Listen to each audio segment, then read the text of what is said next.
すごいですからね。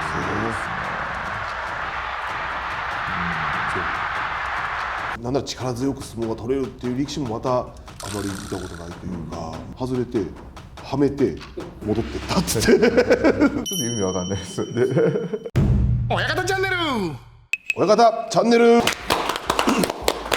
はい、今日のゲストは元北東寺の大山親方に来ていただきました。よろしくお願いします。親方、今日はよろしくお願いします。よろしくお願いします。はい、ということで今日は何をやりますか？本日はですね、はい、初場所幕内最高優勝力士の取り組み一気見せということになってます。おお、なるほど。全部ですか？初日から。はい。ああ、いいですね。なるほど。小田今場所はどうでしたか？やっぱ青錦関がやっぱこう安定感がやっぱりありましたよね。やっぱり。いやでも新大関のねこのプレッシャーを跳ねのけて。そうですね。あんまり新大関の場所ってあんまり良くないってね、いや本当ですよね。でも本当に強い相撲で15日間戦ってくれてましたね。で何やら本日撮影日が横綱照ノ富士関の断髪式。なるほど。ちょっとね。といえば。はい。そうですよ。そうなんです。何かありましたね、断髪式といえば。5月30日に土曜日、はい、北勝富士引退、大山襲名大相撲を開催いたします。おなるほど。小田、ちなみにチケットの方はもうまだそうですね、まだはい、S と楽々はだいぶなくなってきたんですけども、なるほど。もう A と B はたくさんありますので。本当ですか？ぜひ。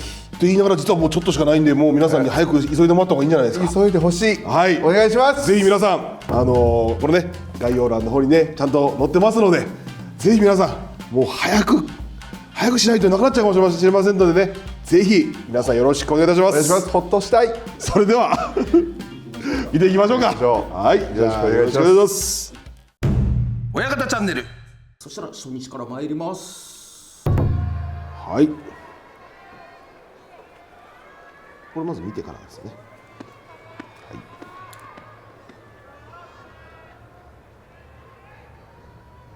初日にやりたくない相手ナンバーワンかもしれないですね。ですね。ちょっとねこの相手はね、何してくるかわからないですね。緊張する中でね。さあ立ち合いです。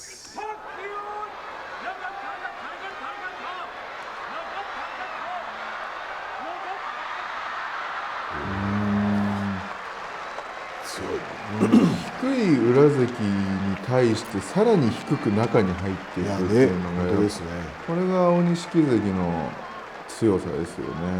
確かに本当に裏っていつも常に相撲を取る相手のね懐にいるのが入れないですよね。入れないところをこう下からさらに下から行くっていうところ、これがやっぱこの初日からできるっていうのがすごいですよね。多分本人もね緊張はすごいしてるんでしょうけども、それを本当にこう感じさせないようなね。そうですね。もうらしい相撲を本当に初日から取れるってやっぱり大関になる器ですよね。いやそうですね。ちょっとこれは2日目参ります。はい、じゃあ吉野富士。いやこれもねこの序盤でこんないい相撲見れるのすごいいいですよね。本当に。そうですね。やっぱりこう幕内上位になってくるとその初日2日目からでもいいこう生きのいい人が来ますからね。ですよね。ですよね。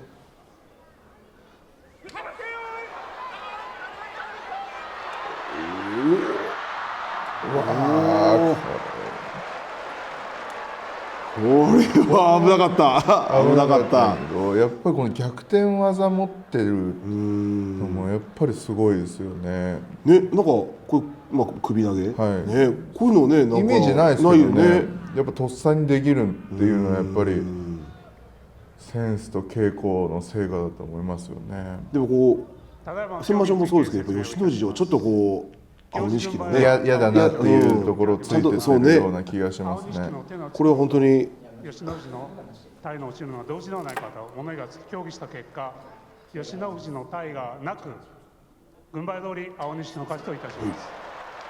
僕ちょうどこの相撲アベマさんで解説してたんですけど、そのやっぱかばい手かばい手として手つくのがちょっと早かったんですよ、大関の方が。はいはいはいはい。この投げに打って、で手先についてるんですけど、もう相手の体死んでたんで、かばい手じゃないですかって話してたらそっちに取れたんでよかったなと。これでね、でもまあ難しいですよね。難しいですよね。だから自分も最近審判入ってやっぱりこう際どい相撲ってね、ありますよねこうタイガーとかっていうのはすごいあるんで、まあでもそういう際どい一番をこう勝っていく力士ってやっぱ優勝に近づいてきまそうですすよね。よね。持ってるっていうねいか、やありますよね。これはねやっぱり僕らで優勝できなかったですけど、はいやっぱそういう波に乗る場所ってなんかありますよね。そうですね。なんか神がかってねるものがあったりとか、でやっぱりこう10勝以上そうですよね。そういう風になってくるっていうのはありますよね。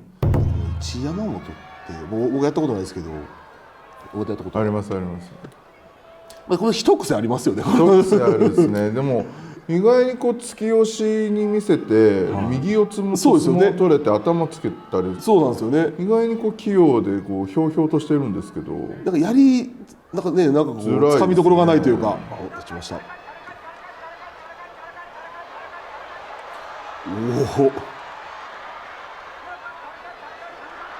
れを取るとね、もう今安定しますよね。しますね。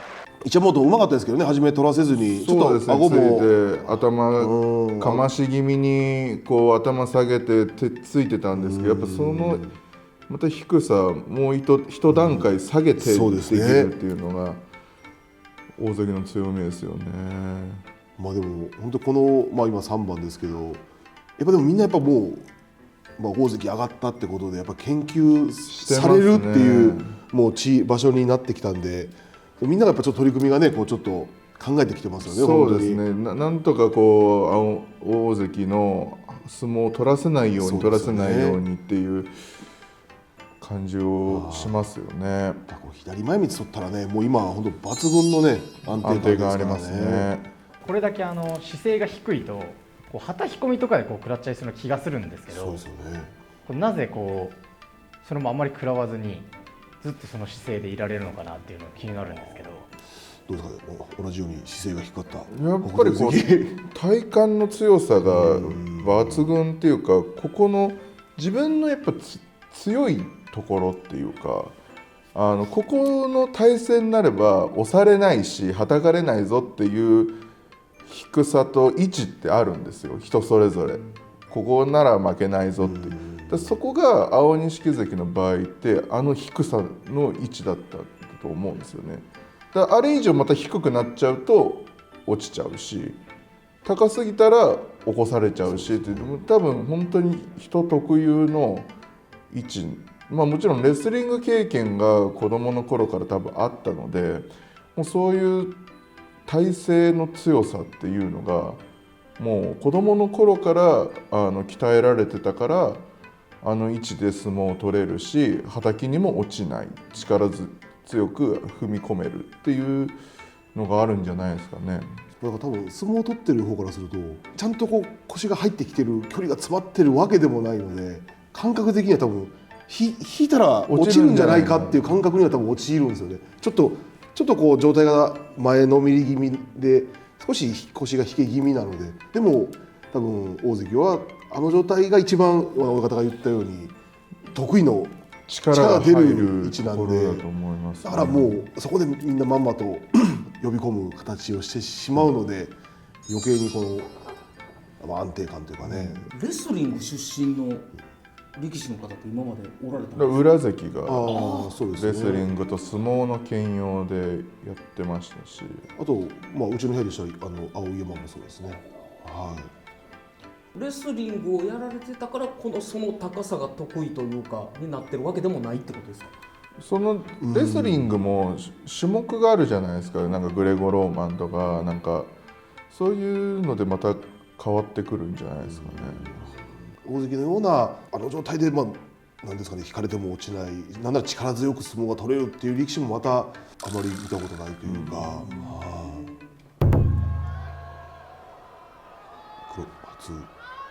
黒星の黒星ですね。はい、はい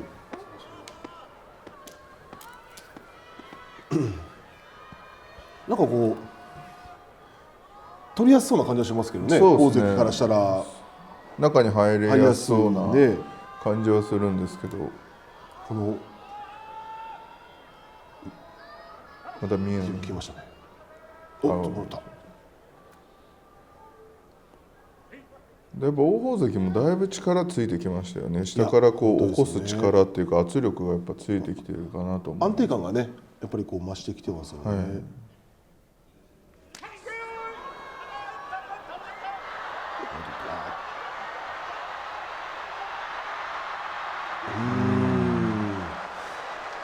左前みつね早かったですけどね取るのは。そうですね、やっぱこのこの腕を巻き返されて、それで上体やっぱ起こされましたよですね。ね、相手の高さにね、そうですね、大関がね、やっぱりこう合っちゃいましたね、はい、大関もやっぱ大きいので190ぐらいあるんで、そうですよね、で体重も重たいですし、やっぱ本当にこう体の勝負になったら大きい方がやっぱ相撲って有利なんで、これでもなんかもう、起こそうっていうのが、なんか初めからもしかしてちょっと考えたぐらいの、なんか、やっぱり研究してそうですよね、結果で、ここで起こしてしまえば、体しっかり合わせてしまえばっていうのが多分あったんだと思いますよね。やっぱり巡業とかでもやってると思うので、やっぱそれでどんどんこうバレるじゃないですけど、突き放しがね、ついたりもできる力士なんで、それを選択するのかなと思いきや、もう捕まえてもう本当に抱え込みに行くっていう、あまりね、王鵬からしたら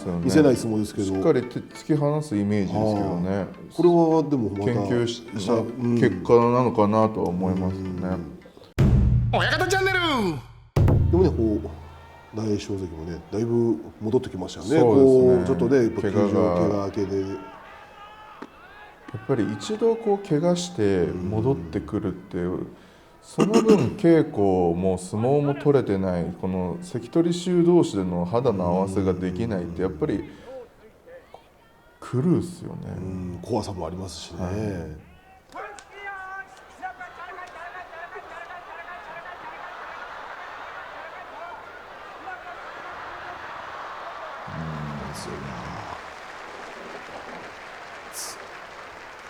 大栄翔関の突き押しも全然軽くないんですよ。軽くないけど、そこをしっかりかいくぐって中に入るって相当なやっぱ体幹の力と低さがないとできないことですよね。あとこれやっぱ大関のこの下からのこの手の位置もいいですよね。そうですね、当てがい方がやっぱ本当に上手なんですよ。この当てがうっていうのはこうついてくるのに対して下からこう手を弾いて相手の突きを逃がしてるんですよね、上に。これですね。こうされると突っ張る力士って嫌なんですよね。ついてる感じがしないんですよ。そうですよね。あとちょっとずつこう手がこう相手の脇の下ですかね。中に入ってそこに入るとやっぱ回転がちょっとこう狂うというか止まりますもんね。そうですよね。だからついてる方は本当に回転はしてるんでしょうけど、なんかこうついてる手応えがないというか。ないと思いますね。うまい、やっぱうまいですよね。本当になんか教科書通りの。本当に。親方だったらどういうふうに対応しますか。いやー、もうでも自分だったら相手の方はずですかね。はずめがけてとりあえずもう押し込んで上げちゃえば、そうですね、多分脇がそんなに硬いくはない。こういう感じですもんね。そうですね。肘はやっぱりこうちょっと張ってる感じがするので、そこでやっぱ押し込みながら中に入って相手の高さを自分の高さに持ってくるような。押し込んでからのですね。でも首投げありますからね。ありますね。いや食っちゃいそうで怖いですね。なんか食ってる自分が想像できますもんね。よっしゃー入ったと思ってここから巻かれるイメージがなんかそこまでちょっとイメージできたんですけどね。今場所高安良かったですね。すごいですね。めちゃくちゃ良かったですよね。圧力になんか体重しっかり乗っている、押しに乗ってたっすよね。なんか体つきとか張りというか、なんか全然もうね結構いい年にはなってきてるんですけどね。そうですよね。全然落ちがないというか。落ちないし張ってるし力強いですからね。強いですね。でもともとね相撲もうまい力士ですからね。土俵の使い方も上手ですもんね。この回り方とかもうまいし。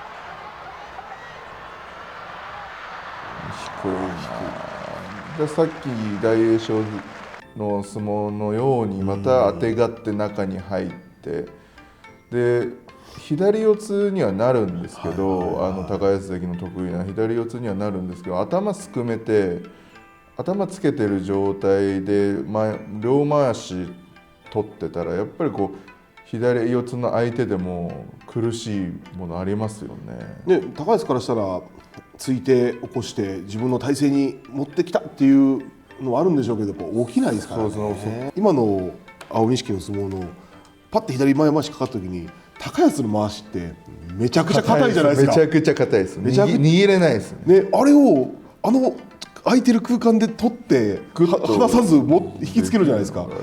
あれはちょっとすごいですよね。すごいです。本当に力強いんだなっていう。だって僕はあんまり回してもなかったですけど、みんな言うじゃないですか。もう絶対指取らない、入らないって。距離寄せて取るっていうのだったら分かるんですけど、なんか花さんこの流れで離れた状態パッてだったら取って引っ掛けて引っかかんないですもん多分。ねパッて取れちゃうんで。いやそれも今の見ててもわすごいなって、多分指だけしかかかってないもので寄せられるっていうのも、見てると面白いですね。なんかこう一番振り返るといいですね。また大山親方やったらどうそうですね。もう自分だったらもう正面には置かないですね。自分だったら右手出して一回ワンクッションで入れて、で左押っつけで頑張って横に流しながら流れたところで右の喉輪に入れて起こして押すっていうイメージですね。やるとしたら自分はその立ち合いを多分何回もやられたことあるので、いや本当にこうやってくるんですよ、パパーンって。いやあれすっごい嫌なんですよ、ね、でこっち出してるんですけどこっち使いに来るんで、しかも自分の体はこの辺にいるんで、このやっぱ距離感がすごい大事で、離れすぎたら効かないですし、近すぎたら刺されちゃうし、取られちゃうし、ここの前さばきを意識して常にやって、もう嫌がる相撲をなんとか嫌がる相撲をってと思ってこっちに踏み込みに行くとまっすぐ来たりするんですよ、なんだよそれはって思って。喉輪っていうのも喉を押すんじゃなくて顎を上げるためにやるんですよ。喉輪ってイメージって喉こうやってグーッと首絞めるみたいなイメージじゃないですか。じゃなくてここの顎のラインのこの骨のところをクッて上げると、相手って顎を上げると力って入りにくいんですよ。正代さんみたいな人は別なんですけどまあ確かに顎上げても力入る人は入るんですけど、でも人間って構造上顎を上げると力って入りにくいんで、僕だったら大関とやるとしたら顎を上げに行って力を逃がせるようにしますね。では次の取り組み参ります。若元春ですね。若元春も立ち合い特殊ですもんね。ちょっと斜めに構えて、左四つにしたくないのにさせられるような立ち合いというか、吸い込まれるんですよね、左の手が左四つに。そうなんですよ。これなんですよ。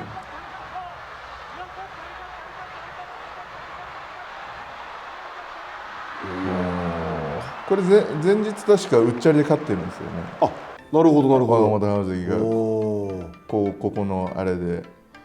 でもあれからうっちゃれるのもすごいですよ。うっちゃれる力士ってね、やっぱそういうやっぱありますよね。そういう腰がやっぱり重い腰というか。でも青錦なんかこうなんかちゃんと毎回見てたら、なんかこう左前滅のイメージがあったんですけど、左刺して引きつけても力ね、こうでいけますね。これでいけますもんね。左が強いんだな。強いし引きつける力っていうのは本当に強いんですよね。すみません、素人質問なんですけど、痛くないんですか、この落ち方。ドーンって痛くないです。痛くないです。この一瞬はですね。痛くないです。若元春もこれ勝ってたら痛くないと思います。負けたらフローぐらいで倍増してくるんですよ。後から迫ってくる。やっぱこうでも本当にアドレナリン出てるんで、あんま落ちた時って痛くないんですよね。擦り傷の方がいいやつ。ああ確かに。しみるとかこの土俵の高さって危ないとかいろいろ声があるじゃないですか。この高さで怪我も予防されてるっていうか受け身が取れる高さみたいな。ちょっとだから本当もうまあこれぐらいですかね。この間にまあもうちょっと上から落ちてくるんで、だったらキュッとこう、回るじゃないですけど、平たい土俵でこう、高さがなかったらそのまま受け身も取れずにべちゃんっていったりとか、結構危ないんですよ。でもこのちょっとした高さがあるおかげでこの顎引けたりとか一瞬の体の動きっていうのができるので、そういうふうに設計されてるのかなと思うんですけど、受け身を取る猶予があるってことですね。そうですね、その空間があるんで、しかもこう投げの打ち合いとかそういう時ってなんか一瞬だけスローモーションになるんですよ。ファーってなるんで感覚的にですね。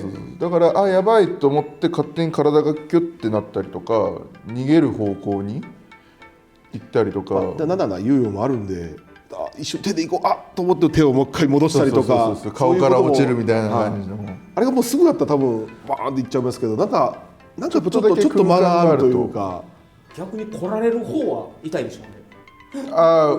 座ってる、それをでも多分そこも空間があるから来るってなるじゃないですか。そしたらちょっとこう逃げたりとかは、でもだからそれ多分僕らの座布団で座ってる意識じゃないですか。そうですね。多分お客さんと分かんないですもんね。ガッチリこんなのって動けない。どうしようってなる。で多分そういう人たちは多分見ちゃうんですよ。って言ってわーってなっちゃうんで、ある意味そちらもかばいながら死なダメになってくるじゃないですか。かばう余裕はないですね。もう自分の体を守るっていうか、クッとこうやるだけっていうか、逆にこう膝でガーンっていっちゃったら危ないですし、だからそれも受け身の中でのものなんで。自分だから審判してる時にちょうど自分のこの辺ですかね、向こう正面側の時に小さなおばあちゃんが座ってて、呼び出しさんが来て、審判長の方から横に小さなおばあさんがいるのでお相撲さん飛んできたら守って止めろって言われたんですよ。おおマジかと思ってそんなこと言われるんですね。いやでも確か見たら本当に小さな方で、お相撲さん降ってきたら間違いなく怪我してしまうっていうのもあったんで、入れ替わる最後の時に来てと思って自分なんかって手出したんですよ。横手出しに行ってこうやって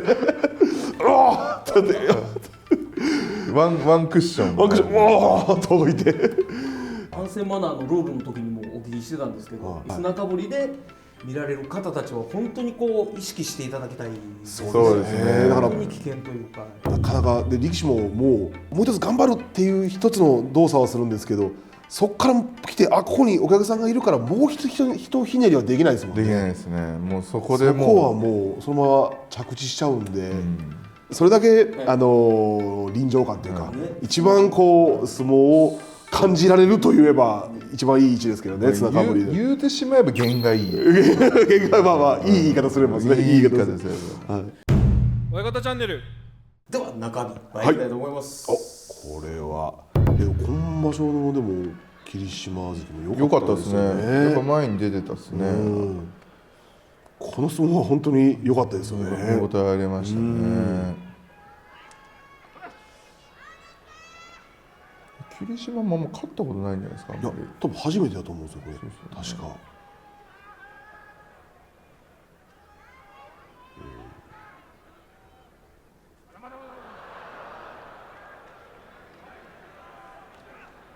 霧島ってちょっと合わせづらいんですよ。なるほど。結構だから待った多い感じなんですよ。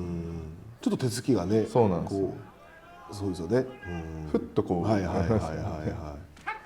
これでもうまかったですね。これは本当にうまかった。いや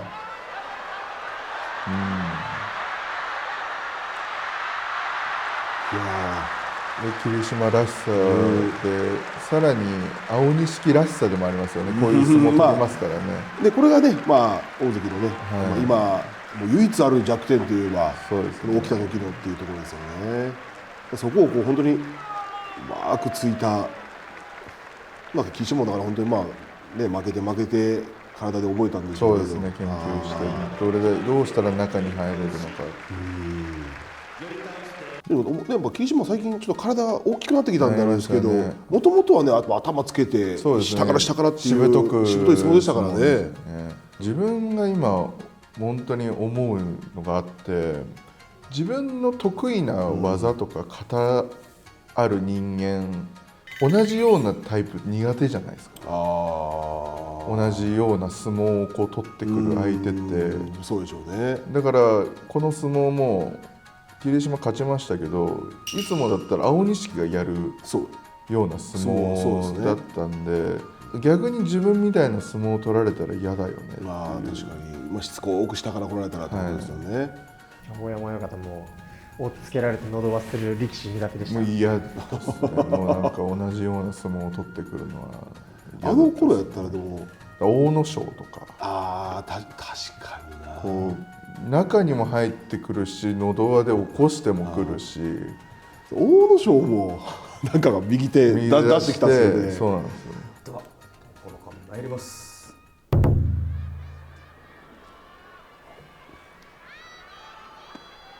もう相撲のね、うまい技能派同士の両力ですね。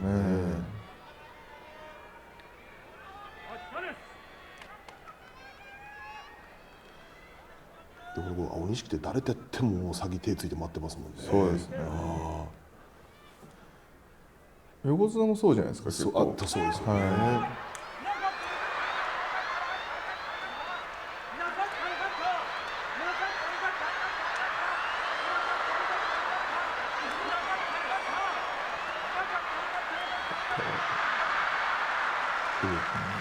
これぞまさに先ほど方が言った自分の相撲そうなんですよ。を中に入られて本当にっていう本当にもう今言ったことがそのまま出たような、だから若隆景も本当に多分嫌だと思います。これを和田がこれをしたいんでしょうけど、相手がねそれより低く力強くやってくるから、だってこういうふうに若隆景が曲げるのってあんまないですもんね。なんかポンと引かれてとかまあそのね組んじゃったって言うのは分かるんですけど、頭つけ合ってる相撲ちょっと力出てますからね。そうですね。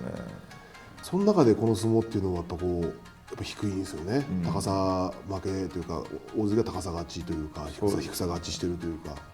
今大山親方がおっしゃられた先好きの謎なんですけど、実は部屋探訪で発覚してるんですよ。何？おっと？ご本人にその謎を聞いてみたんです。それは、こっちの方がいいですか？こっちもう一回見てもらってってこの辺に青錦の強さの、僕の予想を言っていいですか？はい。アマチュア相撲って両手ついてつきますよ、引きますよ、はっきよいなんですよ。だから両手突きがで待っとかなきゃいけないっていうのをそのまま癖として残ってんじゃないかなっては僕は思います。分かんないですけど。答えはぜひ部屋部屋探訪でお願いします足川部屋編でお願いします。お願いします。はい、じゃあ次の。気になるな。気になるなそれ。見たいな。今見たいな。一回ちょっとやめてみませんか。隆の勝ですね。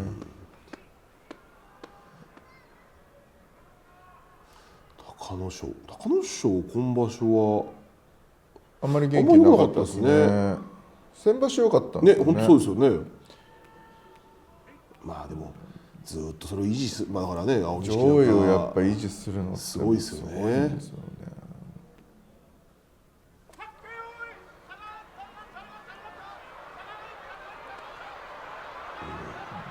いいですね、手の位置がね大きそうなんですけどね。おお、でも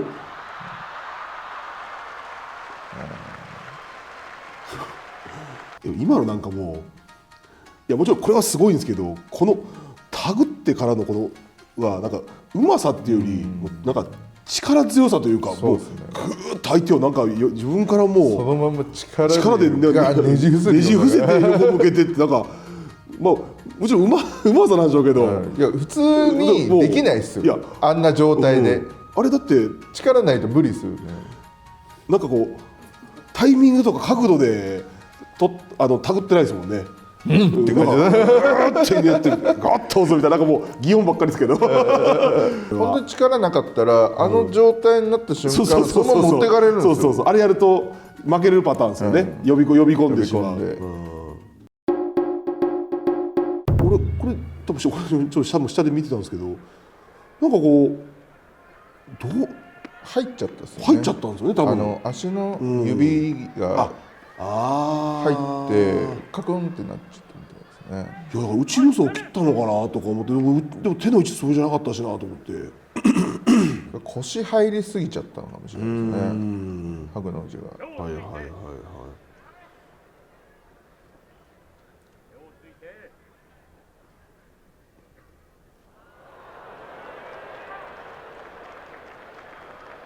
ハグの富士の手のつき方も独特ですよね。本当に一回こう腰グッと上げてもう一回いきますからね。もう人それぞれ癖ありますもんね。まあね、こうしっかりこう力が込められればね、いいんですけど、でも確かにこれでこもるのかなって感じはね、しますけどね本当に。これ注意。そうですね。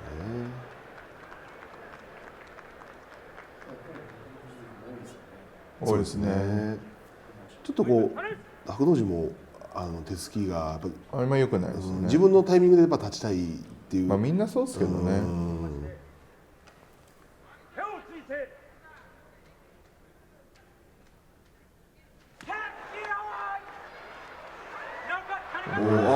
引きつけた時にグッと入っちゃったんですよね。もう次ぐらいから休場ですねですね。で今日喋ったんですよ。大丈夫かっていう話したら、やっぱ指が親指の方が帰っちゃって、でそこ痛めましたって。でもそううちの部屋のいた栃ノ心、勝って帰ってる時に花道でこうやってなんか一回しゃがんでなんかしてたんですよ。で聞いたら歩いてたら外れたって外れてはめて戻ってったっつってでちゃんと別にはめて次の日も朝稽古して普通に相撲を取ってましたからね、本場所も。親指で着脱式でしたね。いやなんか付け替えあんのかなって付け替え式かなっていうようなカチャカチャカチャカチャってじゃあ中日目参ります。はい。もう熱海富士これもね今場所盛り上がった2人ですからね。そうですね。いやでもこの一番もね力強かったですよね、本当に。やっぱ熱海富士のこの体というかなんかパンパンですよね。なんかまた一つでかくなりましたよね。だからやっぱりただ飯食ってるだけじゃやっぱ稽古しながら飯食わないとその体ってでかくならないんですよ。そのボテーっとただでかいだけとかじゃなくてやっぱ張りがあるっていうのは稽古してる証拠ですからね。いや巡業でもね、やっぱいい稽古して横上手で稽古しても強かったですからね。見てても下がんないですよね。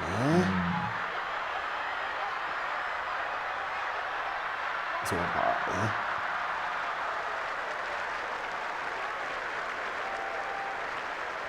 そうか、熱海富士もあれ多分引くつもりはないんでしょうけどね。もうあそこにいたら引いちゃうんですよね。体がやっぱ反応しちゃうんですよね。しかも自分の状態も起こされちゃってるからこれ、ね、こういい位置で追っつけますからね、左から相当嫌っすよ、組相撲からしてみたら。させないし起きないしみたいな。でしかもちょっと距離離れてるから、引きたくなるし。そうなんですよね。で引いたらもう持ってかれるしそうね。いやこれは強いな、常にやっぱ前傾ですからね。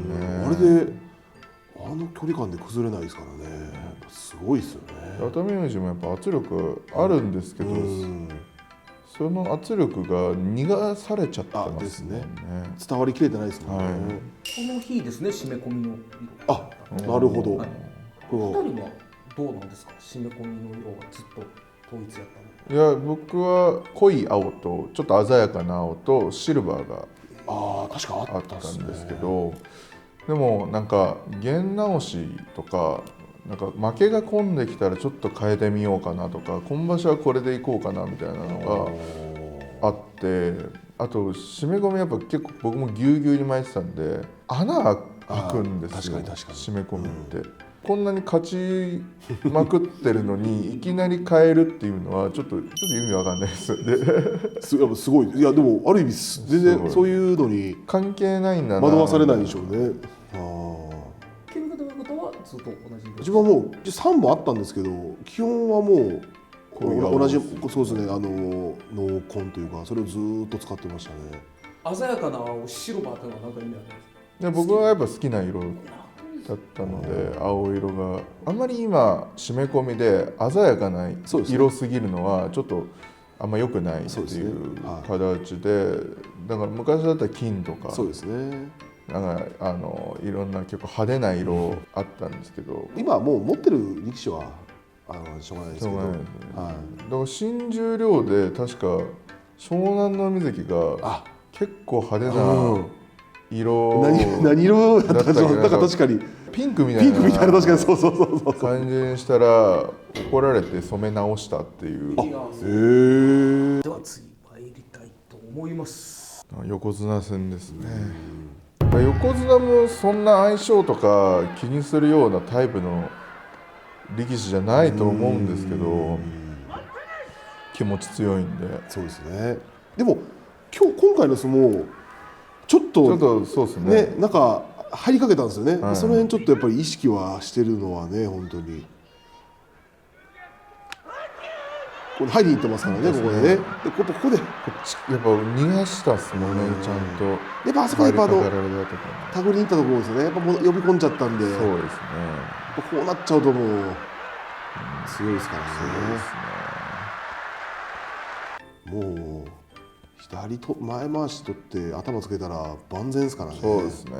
でやっぱりこう横綱も組みに行く相撲なので、でやっぱり190キロとか大きいタイプでもないので、投げのセンスは抜群ですけど、やっぱり取りにくいんですかね。あの体勢に入られたらね、やっぱり結局腰が回転させられないですから、投げは打てないですからね。なんかやっぱ自分の力出せる位置にはさせてもらえてないんでね、やっぱり。やっぱここのうまかったのは、もろ差し入りかけられた時に出し投げで逃がして崩してその刺身を嫌うっていうのをちゃんとこう中でできるっていうのがすごいですよね。技がね熟練しすぎてすごいベテラン力士に見えるんですけど、めちゃくちゃ若いんですよね。めっちゃ若いですよね。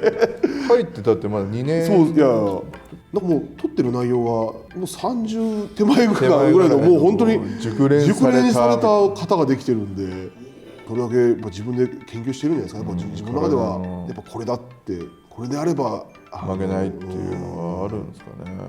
よく言われてるお師匠さんの安治川親方との似てるんですか、その取り組み内容というか。頭つけての回しで相手のさばき方っていうのはそこはやっぱ似てるんじゃないですかね。でそこからのその安治川はやっぱりそこでも技で取る力士、やっぱなんか力があるじゃないですか。結局本当にもちろんキレのある技も青錦もあるんでしょうけど、技で決めるよりもそれで引きつけたら相手がもう起き上がって浮いてしまってるんで、あとはもう勝つのはもうそのまま寄っていった方が安全というか一番確実でしょうから。では続きまいります。大一番ですね。そうですね。やっぱりこうちょっと今場所横綱肩の状態も多分悪かったと思うんで、連敗ありまして休場するのかなと思って、でもやっぱりこの横綱の仕事じゃないですけど、ちゃんとやっぱりやったなと思いますよね。この一番の僕本当思ったんですけど、大野里の膝の角度がすごいんですよね。ずーっと曲がってるんで。そうですね。もう巨体でやっぱ膝曲がってやられちゃうとちょっと何もできないですよね。この相撲もあと多分青錦関が考えていってるんですね。この圧力に対してちょっと左に変わりながらいった部分がそのままもろに受けてしまったような感じがしますね。だから結局もう下がるしかないっていうか、やっぱ苦手意識は多分少しあると思うんですよ。まあ、唯一自分の相撲じゃないことを信じてますからね、はい、これこそちゃんと前三つ取りにはちゃんとまっすぐ行ったら分かんなかったと思いますし、今までの相撲で前回し取りに行くとやっぱ右がそのままガバッと持って入ってくるから、それであればちょっと違う手段でって思って、いろいろ多分考えた結果の相撲だったと思うんですけど、でまた次やるときに考える相撲かなと思いますね。親方チャンネルで千秋楽、はい、参ります。緊張しますねこれ。勝ったら優勝決定戦ですからね。決定戦ですねもう熱海富士勝ってましたからね勝ってますからね。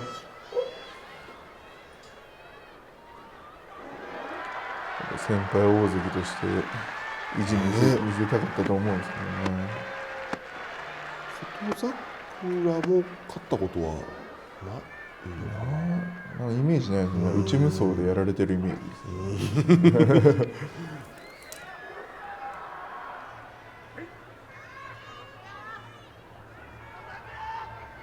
下がらないもんな。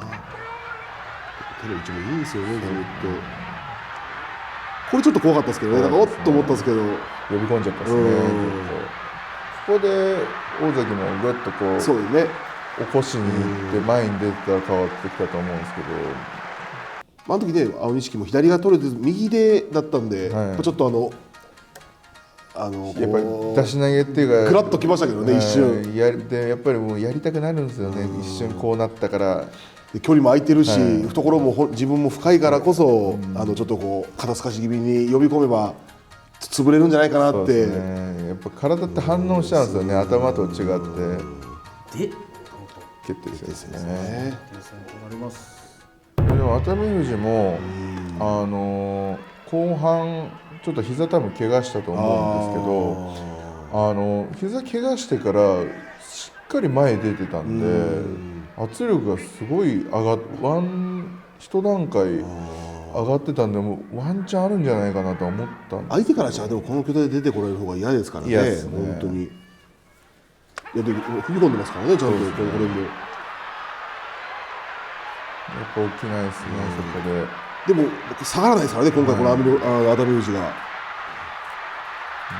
そうこれが本当下で見てて何が起きたか全く分かんなくて、あの体勢からなんであれで投げれるんだっていう、何で崩れたのかなと思って、あれやっぱり熱海富士も最後こう伸び上がりながら腹出して押し込んでしまったんで、ここだと思ったでしょうね。そうですね、抱え込んでもう相手もちょっと若干起きてますからね、そうですね頭曲がってもう体預けてと思ったんでしょうけどね。あれを首投げね仕留めるっていうのはさすがですね。さすがですね。はい、ということで新大関として2場所連続幕内最高優勝という、いやもうすごいとしか本当言いようがない。それ緊張するもんらしいですけどね。でなんかよく言うじゃないですか、優勝した後の場所とか上がった場所ってもういろいろ挨拶回りしたり普段と違うことをいろいろやったりするんで、稽古する時間がなかったりとか、でもそれを全くみじんも感じさせない相撲の取り組みだったなと思いますよね。ちなみに来場所どうなったら綱取りなの？優勝じゃないですか。だから一応優勝今場所したので、来場所はだから2場所連続優勝、それにね準ずる成績をっていうのが習わしいですよね。楽しみで仕方がないですね、来場所も。そうですね。ででもこの相撲見てても攻略された相撲もありますし、それこそ両横綱のね奮起もそんなもう2場所連続で3場所目もっていうふうにやっぱ壁にならなきゃいけないなっていうのは絶対あると思いますし、最後の小野里の相撲なんか角度違い見せつけるぐらいの完敗だったですよね。で豊昇龍もでも結びではその大野里と相撲を取る時はやっぱり一つ気合いが入った相撲でっていうのもあるので、いろんな力士の思いがねまたこう大阪場所期待できる場所になるんじゃないかと思いしかますよね。も本当に大阪は荒れますからね。荒れますね。荒れる大阪って言われてますから。でもそのね荒れる大阪場所が終わって東京場所が終わったらそうですねまた親方のね何かあったんじゃないですかね。反発式があれなんかありましたっけ？あー30あ日ありがとうございます。本当にもう何かあったなと思ってもう忘れちゃいけない5月忘れたんじゃないですかちょっと。いやいやもう常に頭に入ってますから本当に。そこはもう荒れませんからね。ぜひぜひ、はい絶対荒れずに、はいもうみんな笑顔で終わってもらえるように、皆さん荒れないようにここからチケットの方よろしくお願いします。よろしくお願いします。お願いいたします。ありがとうございます。はい、この動画が良かったと思う方は、チャンネル登録、高評価、シェア、ハイプよろしくお願いいたします。お願いします。はい、じゃあありがとうございました。ありがとうございました皆さんよろしくお願いします。